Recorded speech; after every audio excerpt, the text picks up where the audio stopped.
it is now 11 o'clock and we'll get started. So I'm Larry Jewell from Edmonton Pride Seniors Group. Thank you all for coming to our Aging with Pride meeting, and thank you as well to our partners, SAGE and the Pride Center of Edmonton. Before I introduce our speaker, I must acknowledge that we are located on Treaty 6 territory and respect the histories, languages, and cultures of First Nations, Métis, Inuit, and all First Peoples of Canada, whose presence continues to enrich our lives. A couple of housekeeping items. Firstly, I let you know that this session, good morning, Grant, will be recorded for future use on our YouTube channels. If you don't want your image to be recorded, please simply close your video feed. Secondly, please remain muted or at least quiet while people are speaking. You'll certainly have an opportunity to respond there, and that is indeed what we really want today. And finally, please respect the confidentiality of any personal information that you hear today. Now, today is an evaluation, and my plea to you is that we really need your help in evaluating where we have been, and perhaps even more critically, where we are moving forward. So don't be bashful. Seeing the three of you, I don't expect that you will be bashful, but it really is critical. And the first thing I thought we would do is review the sessions that we've just completed in this quarter, which Jan will do. So over to you, Jan, if I may.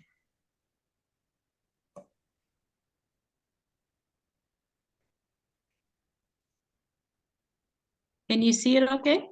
Yep. I can, yes. There, big screen. Good morning. So we'll just do a quick review of what we had presented. On April 6th, we had Brendan Brown with Fire Prevention, City of Edmonton, and he gave us some tips on fire prevention for seniors. April 13th, we had Jackie Ford, who discussed volunteering with a purpose. On April 20th, we had Jed Wilson, and he discussed substance abuse in the LGBTQ populations. April 27th, we had Michael Magnuson from the Alberta Art Gallery, and he discussed the programs that the Art Gallery has for seniors. On May 4th, we had Dushko Trivik, and he discussed funeral pre-planning. May 11th, we had Evan Westfall from the Firefly Institute, and he discussed the resources and the programs of the Firefly Institute. May 18th, we had Shirley Lowe, a Edmonton historian, and she discussed Edmonton, the two cities, two towns, and two villages. On May 25th, we had Aaron Lafuente, who discussed estate planning. On June 1st, we had Amanda and Punch Jackson, who discussed the Men's Shed program. On June 8th, we had Lori Winder, and she discussed selecting a senior's residence from a daughter's perspective. On June 15th, we met in person at SAGE, and we had our annual strawberry tea, and we provided entertainment by Northern Heart. June 22nd, we had Nicole Skiba, who discussed downsizing. She's from the company Easy Peasy Downsizing. And on June 22nd in the evening, we were in person again at the Metro Cinema, where we screened the film Tain't Nobody's Business, and we had a small panel discussing the show afterwards. So I will stop sharing somehow. Thank you, Jan. Good morning, Joan. And it occurs to me as we run through those that there are two big sorts of programs. There are those that are primarily of interest to seniors and to seniors generically, not specifically to LGBTQ plus seniors. Then there are those which are pretty specifically of interest to the queer community, not necessarily seniors. But so one of the first questions that I really would like your opinion on, in addition to any comments you might have about those specific speakers, would be what do you think our focus should be? Should it be the things that are more of interest to seniors? Often that isn't specifically targeted at queer seniors, or should we focus on issues that are primarily of interest to the queer community, but aren't necessarily of interest to seniors? Understand, I'm not suggesting we do one or the other. It's a question of what sort of balance and what sort of focus. That certainly would help us in selecting newer speakers. So I'm going to ask, firstly, for those who would prefer the focus to be seniors, just raise your hand if you can. We've got 4. Those who would like the focus to be specifically queer. We've got without asking for a formal ballot, I think I can say that it's a little unclear. Clearly, you want both. Is there anyone who thinks that in the last quarter, where many of the talks were not specifically related to the community, did we go too far in that direction? Things like the fire safety and things of that nature, downsizing, which was certainly not specifically an issue for. Grant, did you have a comment? Well, I do, yeah. I think this last quarter, which is basically the only time I've been around, and I wasn't able to sit in on all of them. I thought most of them were really, really good. Good. I think most of them were aimed at seniors generally, yeah. But that's fine because we're all seniors. I'm not sure, other than the housing issue and being in a place that's not gay friendly. I'm not sure how many topics there are that are really, really oriented at the queer community that we need to concern ourselves with as people who are getting along.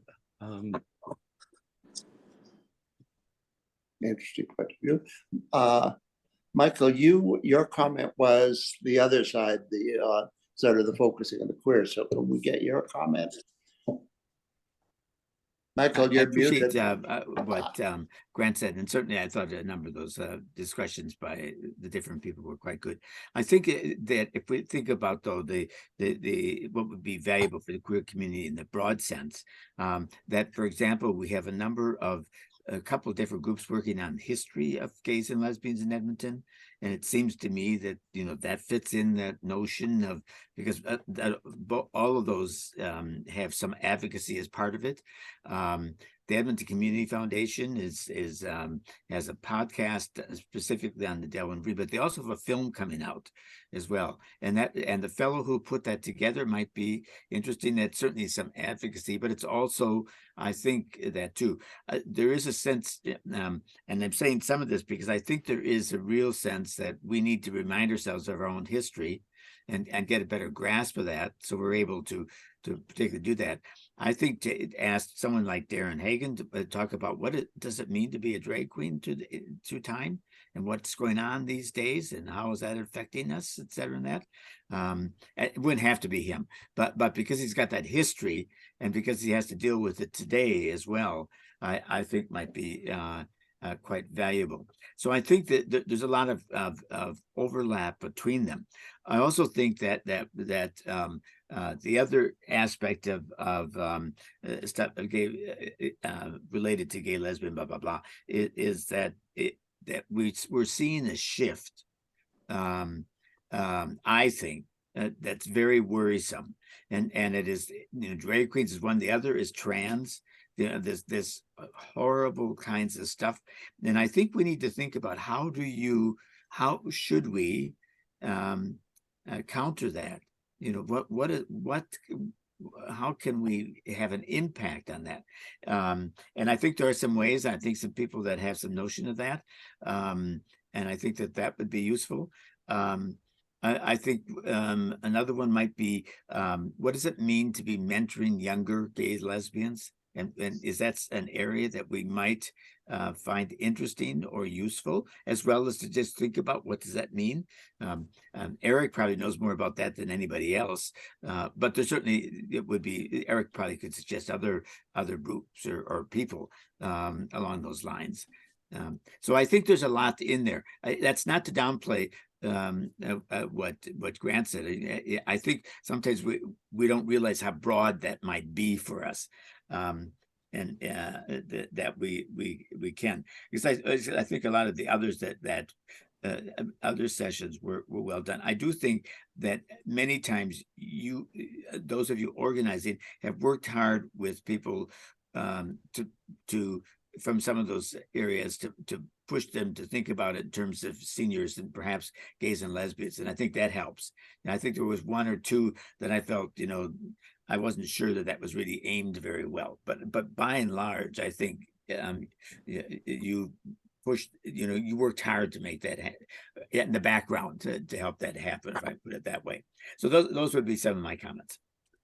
I'm going to ask before I come to Grant whether any of the other speakers who haven't spoken want to make a comment on this. Eric, I see you do. Yeah, a couple of things. And my theory is we've all been gay for a very long time, gay, lesbian, trans, whatever, for a very long time. We're new at being seniors. Some of us are newer at being seniors than others, but so I think there is, and that's why, try to strike a balance, and sometimes the balance will be here and sometimes the balance will be there. But really, I think there's an awful lot of, maybe, I don't know, that whole theory that we're going to live forever or that we're never going to get old or that sort of stuff, that an awful lot of people in social work, I see that a lot of people don't start thinking about what it means to be a senior until they're there and they run into an issue that they haven't thought about before and so on. So I think the balance has got to be there. One of the things that I think of is advocacy. Years ago, I had put on a forum about advocacy, and I had Lori Blakeman talk about it, and she had some great ideas. First of all, know who you should be talking to. Is it a municipal issue? Is it a provincial issue? Is it a federal issue? Talk to the right person, because if you talk to your city councilor about a federal issue, that's a waste of time.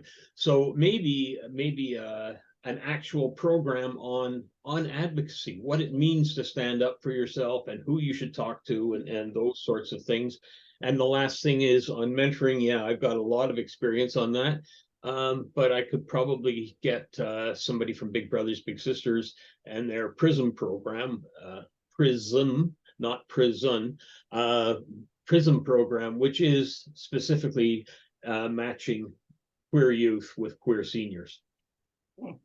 That's it for me. Thank you, Eric. Jan, Karen, or Joan, any comments now on this? Remember, the basic question, it has to do with getting the balance between queer specific and senior specific, and Michael has quite correctly talked about the way they overlap. We will go on subsequently to a question on what things that you think that we need to give more emphasis, and I think we've already heard some ideas there. You're muted, Karen, but if you unmute, you. Here I am. Yeah, I'm volunteering at the Pride Center, about 7 hours a week, and I also support on Fridays at about 5 to 7, about 2 hours, the Pride on the Corner on White.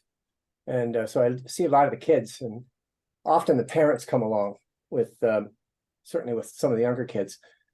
And it's a great program. And I must admit, I'm the only gray hair there.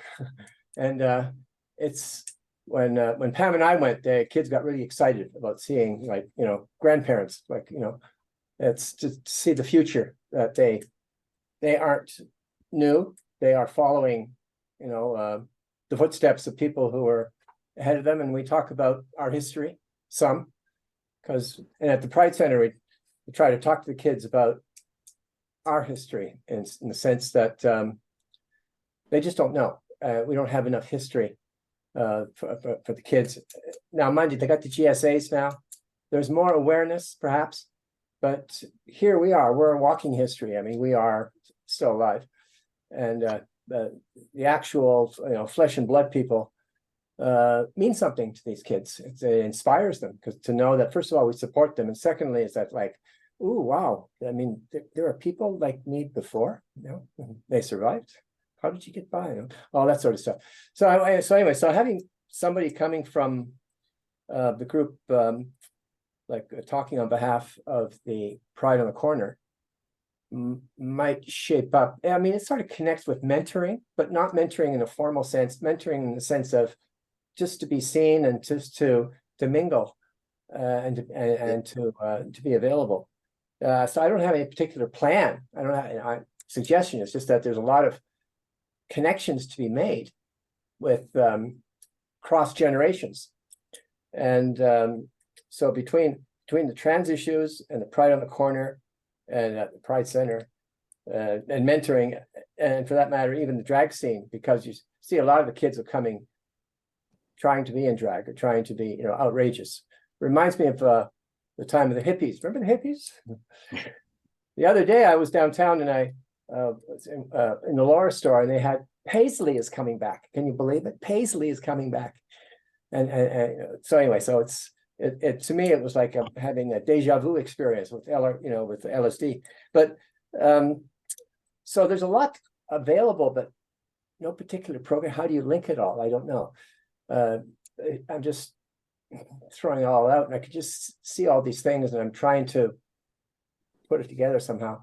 But just by being there, just by being around and chatting with people, but not in a formal sense.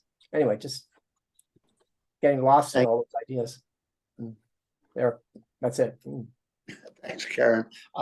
Joan, and then we'll go back, or I'll maybe summarize what I think I've heard, and then we'll go back to Grant, who wanted to make a comment. Yeah. Did you have any comment, Joan or Jan? Specifically? I do. Joan and then Jan. Yeah, so I think the program itself was very well rounded, and I liked it all. So I like the idea of not just making it so focused and so specific. I mean, obviously that's why we're here, but I did, I'm not just a senior, and I'm not, as someone already said, I'm not just queer, I'm just a human. So I found it very well rounded. And what we've been talking about in the last few minutes is more on the intergenerational lines again, and that kind of covers a couple things, and one of them is the mentoring idea, and also includes history. So I think that's a good focus as well as what we might do, but not just all, everything. I mean, I would like to keep the program like it is, just really well-rounded and open to all kinds of things. But yeah, the intergenerational idea would be something to latch onto again, I think. Thanks. Thank you, Joan. And Jan. So I'm a firm advocate for everything should be about queer issues, but I must step aside and say I've really learned some amazing things, like the green sleeve that you keep on your fridge was amazing, and that has nothing to do with LGBTQ issues. It's for everyone. So I think that I have to step aside from saying it can only be queer stuff, and we should have a nice mix of senior issues, and I've learned a lot from the programs that Rachel has suggested that she uses with her other programs. I really like the queer focus because there's nowhere else in Edmonton that you can get this. And I would like us to at least keep more than half of it queer focused. Maybe before I ask Grant, Okay. I'll summarize what I think I have heard. Joan has actually given the sort of summary that I would have done, that what we've heard is mentoring, gay history. It's important that we emphasize this and both learn from and instruct a younger generation. I think as well, the large political currents that are present at the moment are something that we all need to be exceedingly worried about, and and the degree and how you approach the sort of burgeoning of fear and hate. I think is something that really needs particular attention in the future. We may well. I mean, there are lots of examples in history of things that move forward and then swing back and overswing. So I see some ideas as to where we might move. At a much smaller sort of thing, as my comment here, we need to pay more attention to how we're titling these things. I was struck with the downsizing, which was a splendid talk, poorly attended, but Nicole covered a huge variety of topics, and the title that she gave us, which is what we used, really didn't reflect that. So we that technical thing. Grant, I gave the others an opportunity before you could speak again. If you have anything on this, or if it's passed, we'll move on to something else. Well, first of all, what I said initially was in no way intended to say we shouldn't do any LGBT, etc. topics. Michael just listed a whole bunch of things that I hadn't even thought about, which are clearly relevant and need to be addressed, I think. You others as well, things that I hadn't thought about. One question I have is, it's a question of programming, and these are new topics, which would be good.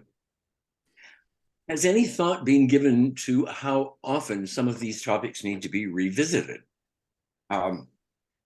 If in the coming year it's all the same people, obviously we don't need to hear it again. But when do you have to, when does one start redoing topics when the audience starts changing? I think that's something relevant. I also I think that the programming people, whoever you were, did a really good job by and large of getting speakers, guests, whatever you call them, to to talk to us. There was only one that I really did not like, and that was, oh God, what was his name? Jedediah. I thought he had no clue who his audience was. I thought he tried incredibly hard to be really with it, really cool. And he offended me mightily when he sort of lumped reading in with negative habits.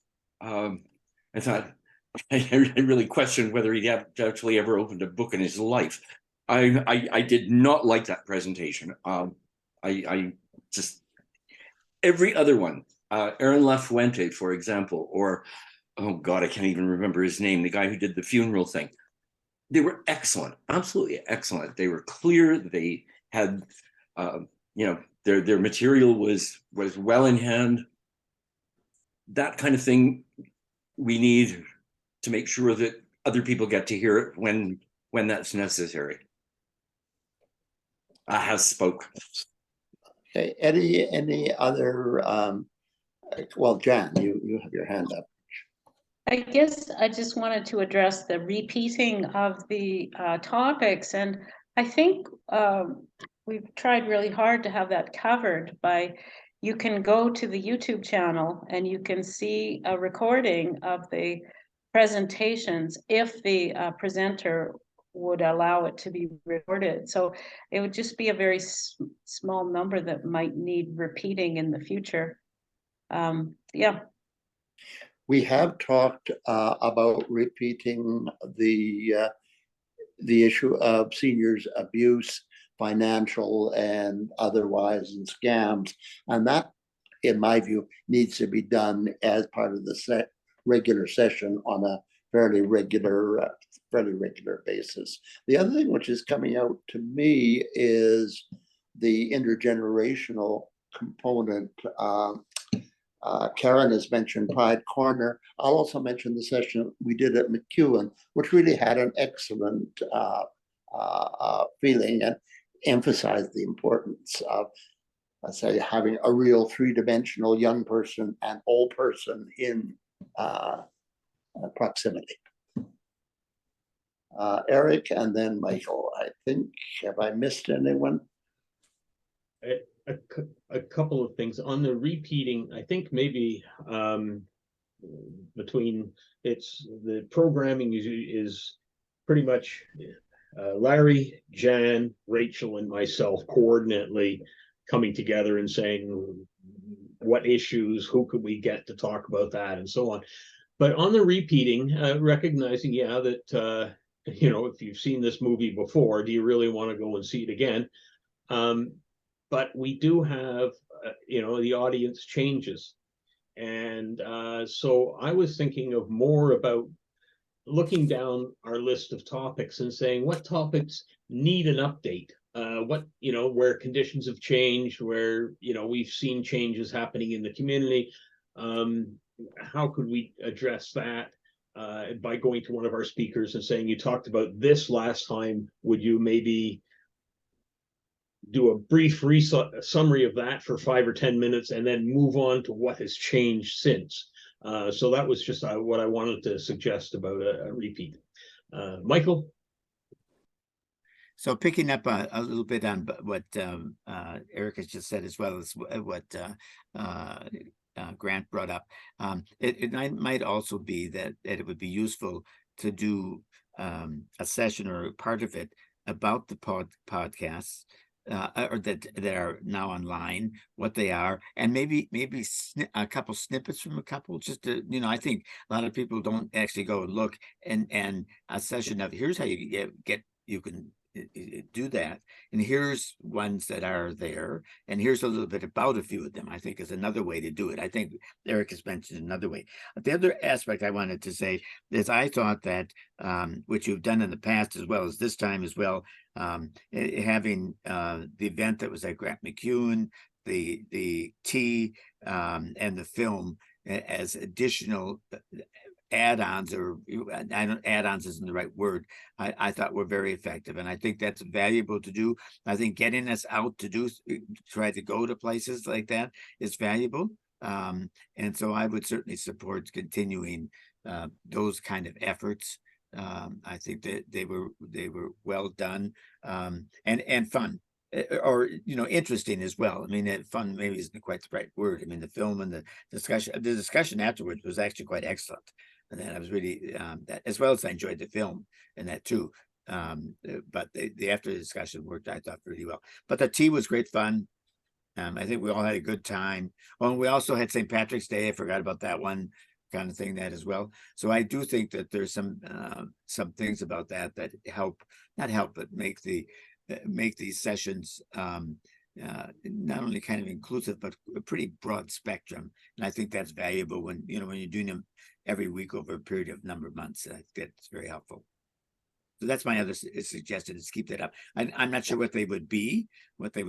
I mean, I've always thought that it might be fun to get someone like Darren Hagen to read a little bit from a couple of his plays or his book that they all have a lot of humor with it, and he can talk about them better than most people I know.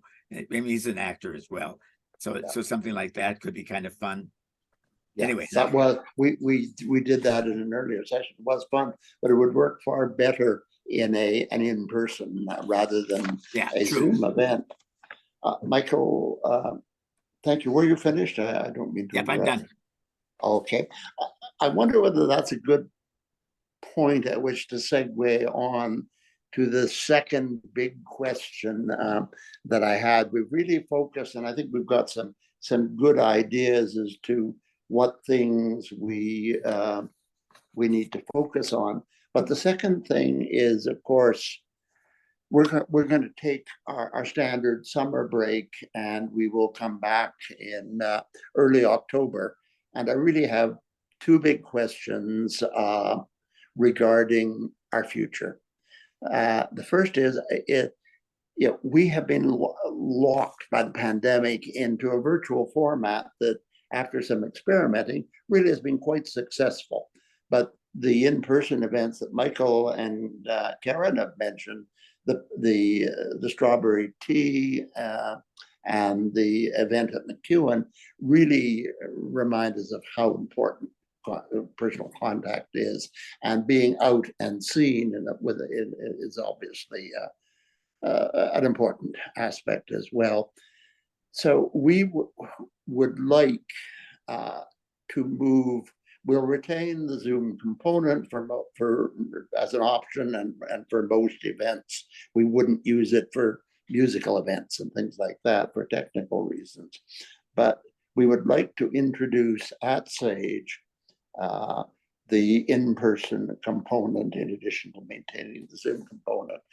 And while we have a relatively small group, I'm going to ask for a show of hands of those people who would, at least on a semi-regular basis, I'm not asking you to be there all of the time, but to consider it on a regular basis. How many people would attend an in-person event? Can I have a show of hands? We have 1, 2, 3. We have basically, with Jan, part of ours, and it's a little difficult. Is there anyone who really wouldn't? Or you can think in terms of other people. What I'm interested in getting at here is, what things do you think an in-person component adds, and what are the barriers to having an in-person component? I'll maybe start a little. The obvious barriers to me, having it at Sage, are two. One of which is parking is exceedingly difficult. The LRT has issues around the sort of social disorder that the city is currently experiencing. Those are potential, I think, limiting factors for actual in-person attendance. And thirdly, obviously, are the people who, for whatever reason, have restricted mobility. They don't have a means of transportation. Their legs don't work as well as they once did, whatever they are. So those are the big things that would be limitations, I think, and the advantages, I think, are obvious. We all are more than head and neck only. Eric, you have your hand up. Yeah, I just want to say, I really value the in-person, and I a Zoom contact is valuable in lieu of anything else, but I find the in-person adds so much value. I got a chance to speak to Grant at the Strawberry Tea. We've attended these sessions. I knew his face extremely well, but I never really had a chance just to chat. And a couple of the other regulars who did attend the tea, I had a chance to spend, even if it was only 2 minutes or 3 minutes with a couple of people. I really felt that I had made a better connection in person than I ever did online, because our online portion is structured and there's a very good reason for it. But I'm not sure if we just said show up on Thursday and gossip among yourselves. I'm not quite sure how effective that would be, although maybe. Anyways, that was it. It's just I did. That was the part about the strawberry tea that I particularly enjoyed. And the other events, in fact, even having a chance to chat with Jan and Joan, you know, the in-person, I think adds so much value. That's it. Thank you, Eric. Grant.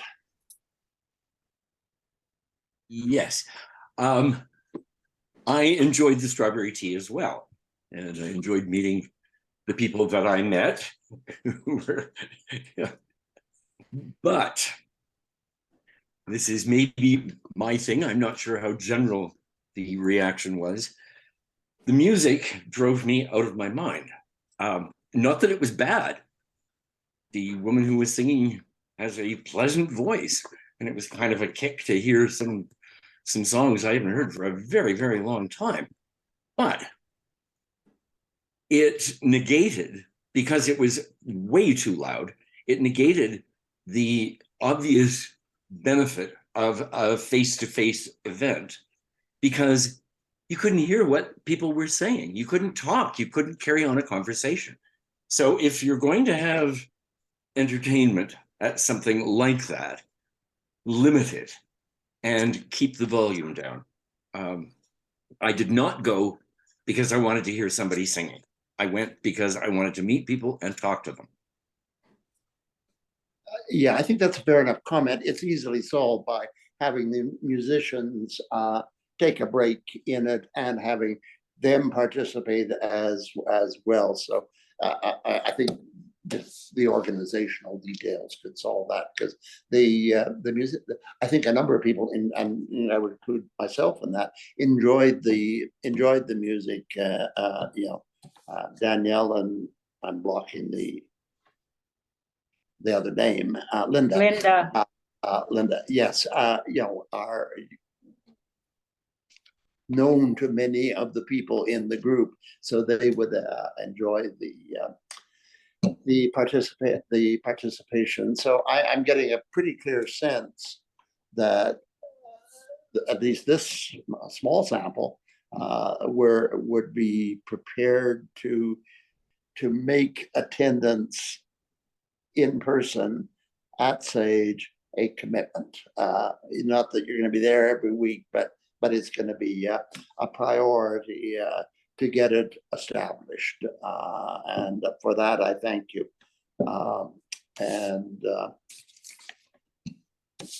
else was I going to say? I guess the other thing is, my own feeling is that the Zoom component should be retained. Is there anyone who thinks we should simply, over the course of 6 months or something, phase out Zoom and go to an only in-person for the limitations that I mentioned? I personally don't think that's a good idea, but I'd be interested to hear other people's views.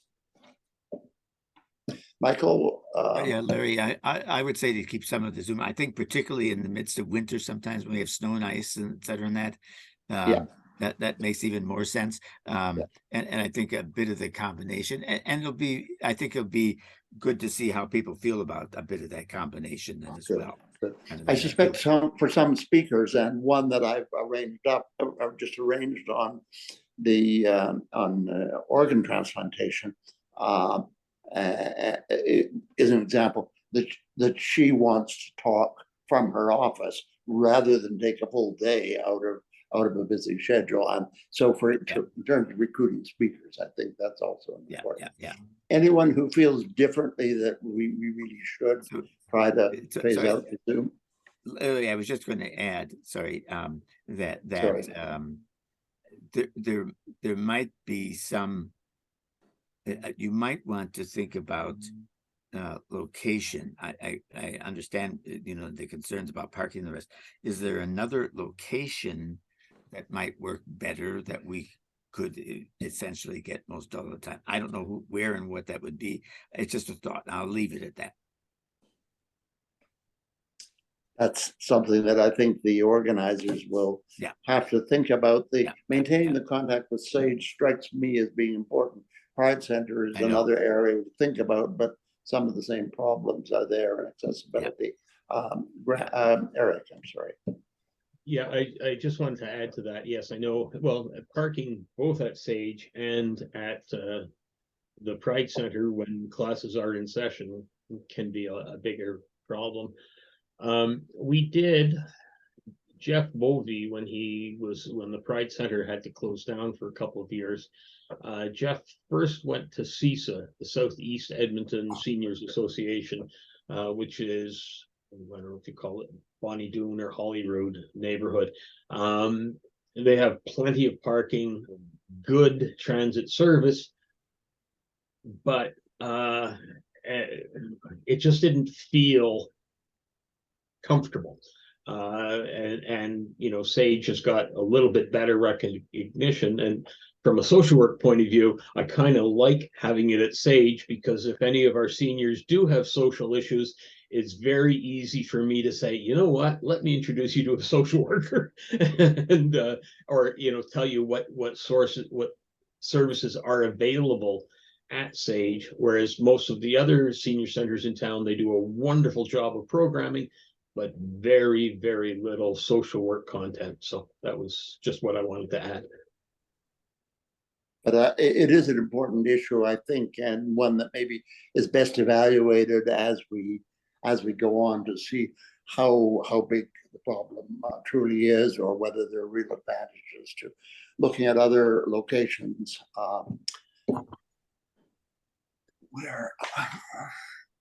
So that was the first question. I'm getting a clear sense that everyone agrees that we really need to move to getting a viable in-person component, as well as retaining the Zoom component, and that I hear your participation.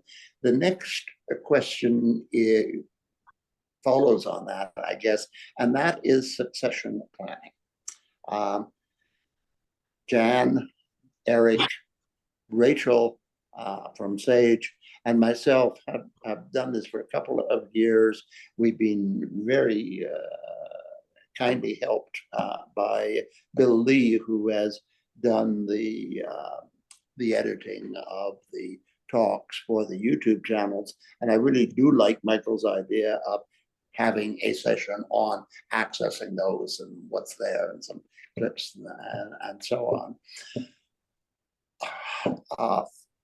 Frankly, it's been more work than I would have anticipated, both in terms of the commitment in terms of time and technical things, but also finding speakers who are willing to come on. That requires it sort of feels like a job in some respects. And I can't speak for Jan or Eric or Rachel, but I'm getting a bit tired. It's my 80th birthday coming up. There are days when I feel every one of those 80 years. So I think we're at a point where we just need a little more elasticity in the system, because if any one of us is away, we are sort of scrambling to do things that we're not familiar with. And my capacity with information technology is such that you don't want me around anything that involves computers or anything like that. And more importantly, I think, is that we really need some fresh ideas, another pair of hands, another pair of eyes looking at some of the things. So I'm not going to ask anyone to swear an oath that they will take over these jobs, but to think about whether there are things that you might like to assist with Aging with Pride, or people that you know and would feel comfortable approaching to look at the things that we need. And I think certainly getting the range of speakers and having a few more people contacting speakers is important. And then we're still evaluating what we need in terms. We need a way of growing this group, and that obviously involves social media, which I at least have limited to no competence at. So I will throw that out. We're already at quarter to the hour. So if anyone has anyone wants to volunteer, I'm delighted, but I'm not asking you to volunteer today. I am asking you to think about how we might deal with succession planning. Joan. Joan. Well, just first of all, I know it's a ton of work because I got asked to do this and I bailed. It's like, whoa. And I think somebody should, like, does Rachel get paid as when she's involved with us? No. Not specifically for this. But she's obviously an employee of SAGE. Right. But this is one small bit added on to an already full plate. Right. So, I would think somebody in the Pride Center should be running this, and we help. And, it's way too much work, and you guys are amazing. And thank you so much for everything. It was just incredible. Like, and as far as keeping the topics specifically gay and lesbian, whatever, that's fine by me. Like, whatever you guys did was perfect. I was just saying I enjoyed it all, but I would be interested in helping with certain topics. Like, one of them is the educational aspect and the mentoring again. And I'm always so eager to get into schools, and the Grant McEwen gig was wonderful, and I was able to do that years ago by getting invited to Red Deer College to speak as part of our little group we had going in Camrose. So I find those things really so powerful for all involved. And as senior people now, we're so non-threatening. Like, it's awesome to see, radical seniors. It's like, wow, that's really amazing. It's like, it's kind of gentle, but it's really impactful. So I'd be very happy to help out with getting us invited into a school. And I know that there are issues with that with some people, but I think that's where it's at, getting the school boards on board with us, and offering our faces. Well, we've certainly identified intergenerational issues as one thing of importance. So that's an area where you could be of help to us, I think, Joan. And your presence in these meetings and your participation has also been a tremendous help. I've loved it. I've loved it. You were marvelous. Thanks. I loved every second of it. Jan, and then Grant. Just on the topic of the school board, this happened last week and it kind of went under the radar of people noticing it. But the Edmonton Public School Board superintendent decided that they weren't going to celebrate Pride this year. And I think that's a pretty big deal. And I'm not sure that we'd be much welcome in the school boards, which is quite sad. I think we hear more and more on the news of ridiculous things, like the Leduc City Council had to have those haters, misidentify what the trans flag is all about. And, it was the same man that chased Freeland when she was in town. And so I'm not optimistic that we're going to get much traction in the schools. It'd be great if we could. Yeah. But it does seem to me important that we try, and this is a huge issue that goes well beyond. I think it's important that we find modes of contact, and Joan, you may have some specific ideas, because this really is the nub, I think, of where a lot of the increased hate and fear comes from is in the schools. Eric and then Grant. Yeah, I just, boy, I missed that, Jan. I don't know what planet I was living on, because normally an event like that, I would, an issue like that, I'd be aware of it and be fairly vocal to people that I know about it. But I think that, so yes, the public school board is one thing, but I know that we have an awful lot of our people as well as allies in as principals and teachers in individual schools. So that might be getting principals to network and saying, I had these people at Norwood School, can you have them at, whatever. It's just a thought, something that we'll work on for the future. And the other one is, of course, though, getting a little bit older, but I don't think we would have any problems getting into University of Alberta, their pride group. In the past, I've done education sessions for the social work, the School of Social Work, both at MacEwan and at U of Calgary. And that might be another venue of, instead of Eric going and giving a presentation, maybe an Aging with Pride session for the social work kids, because they're the folks that are going to be providing services to seniors, and among other areas. But I was shocked with the low level of knowledge of seniors issues in general when I took questions and answers from quite a few of those classes that I did presentations for. So just a couple of other ideas. That's it for me. We also Grant, have a local MLA who is the former chair of the school board, whom we tried unsuccessfully to get contact with. So it would be Grant. Well, I just thank you, Jan, for even mentioning that, because Edmonton Public has been a real leader over the last X years in terms of, recognizing, in terms of supporting all kinds of gay, lesbian, whatever, queer issues.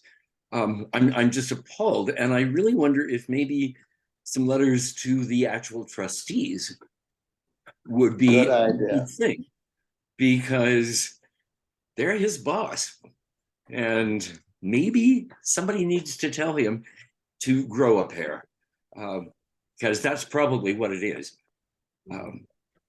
You can't do it for the NHL? Well, okay, fine, do it with Edmonton Public. While I've got the floor, this is just a request. Does anybody have the checklist that Aaron Lafuente mentioned for executors, things that executors need to do? I thought I sent you that, Grant. Didn't you ask that once already? I did, but was it in there? Because I didn't.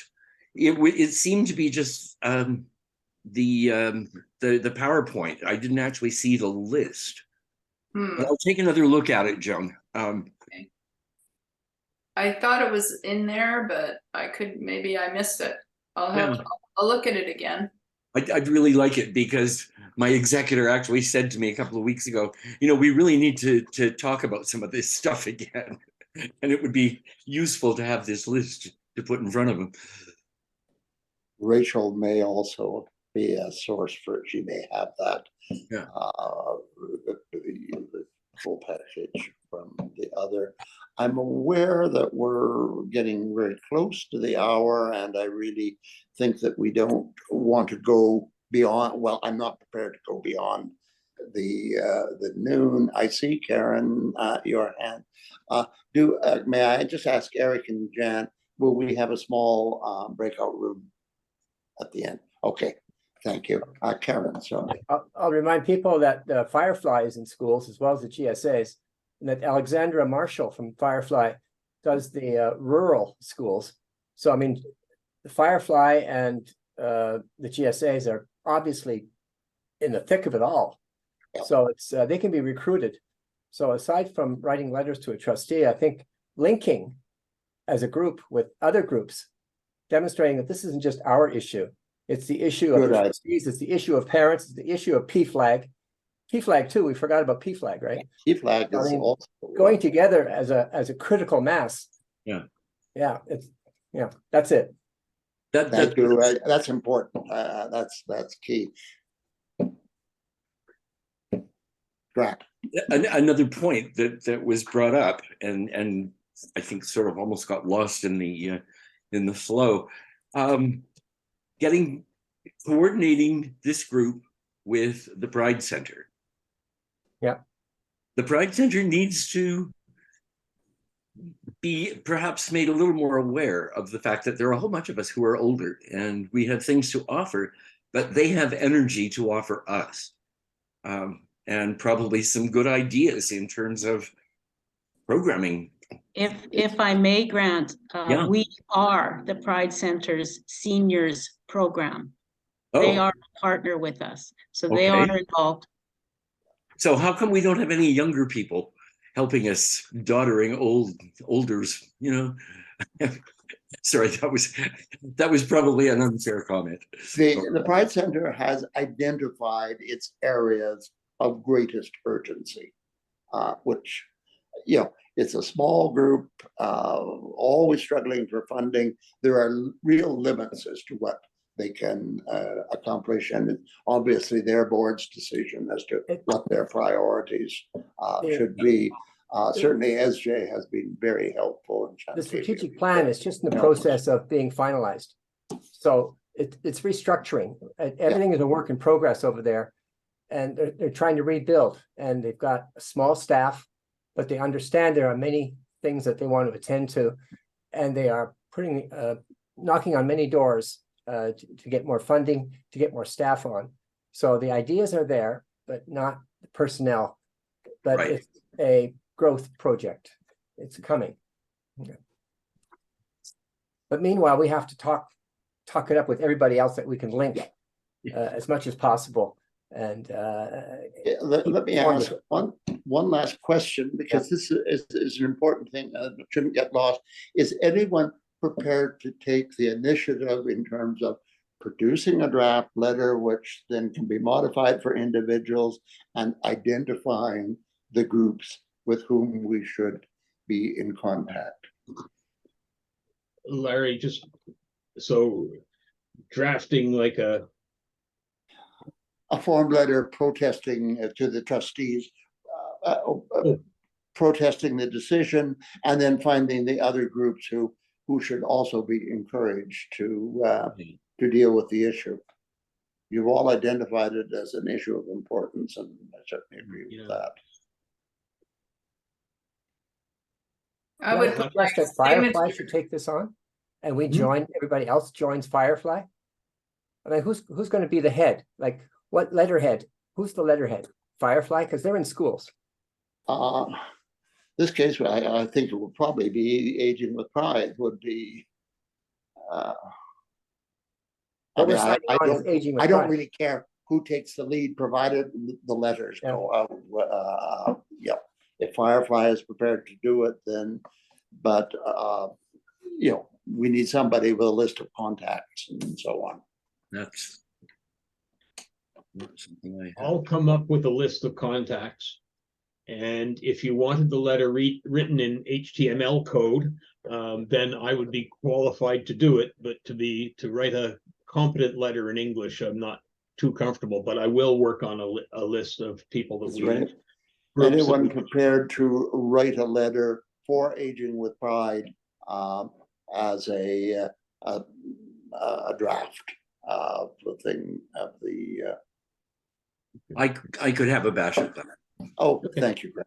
And then so Eric, Eric so he can a list of things, and Grant just give us a first draft of a thing, and then I think it's always useful if people actually modify it a little so it doesn't look like it's the same letter. It won't be terribly long, because I think letters like that need to be punchy rather than. Well, I agree. If they go beyond one page, they're not going to get read.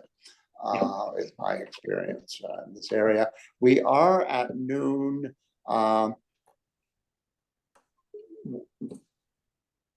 we're going to have a brief evaluation, the organizers of the committees, and to the rest of you, I will wish you a great summer, and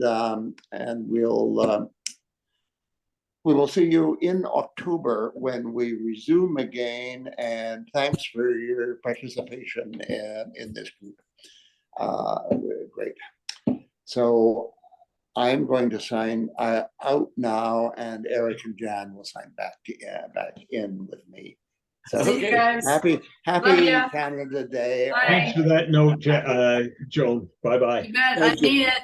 I mean it. Bye. No. Love ya. Bye. Bye. Bye.